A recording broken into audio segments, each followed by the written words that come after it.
যখন কাজের খুব চাপ থাকে তখন আমি রেডিমেড চুই পিঠা বানিয়ে নেই। সুপ্রিয় দর্শক, আসসালামু আলাইকুম। আজকে এই চুই পিঠার ভিডিওটি আপনাদের সাথে শেয়ার করব। তার জন্য এখানে আমি নিয়ে নিয়েছি 1 প্যাকেট চুই পিঠা। তো এই পিঠার প্যাকেটটি আমার পুরোটা লাগবে না, আমি অর্ধেকটা রান্না করব।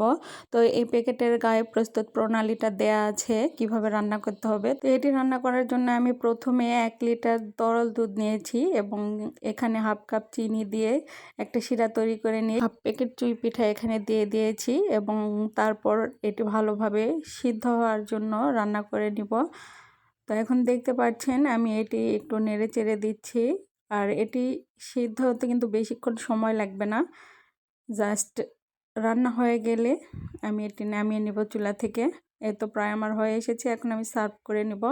তো দেখতে পাচ্ছেন আমি চুই পিঠাটি সার্ভ করে নিয়েছি। আমার শরীর এবং মন যখন ভালো থাকে না, ক্লান্তি আসে, কিছুই কাজ করতে ভালো লাগে না, তখন আমি এভাবে এই রেডিমেড চুই পিঠাটি বানিয়ে নিই। দেখো আমার মতো এরকম করে কে কে রেডিমেড চুই পিঠা বানিয়ে খান, কমেন্টস করে জানাবেন। সবাই ভালো থাকবেন, সুস্থ থাকবেন। আল্লাহ হাফেজ।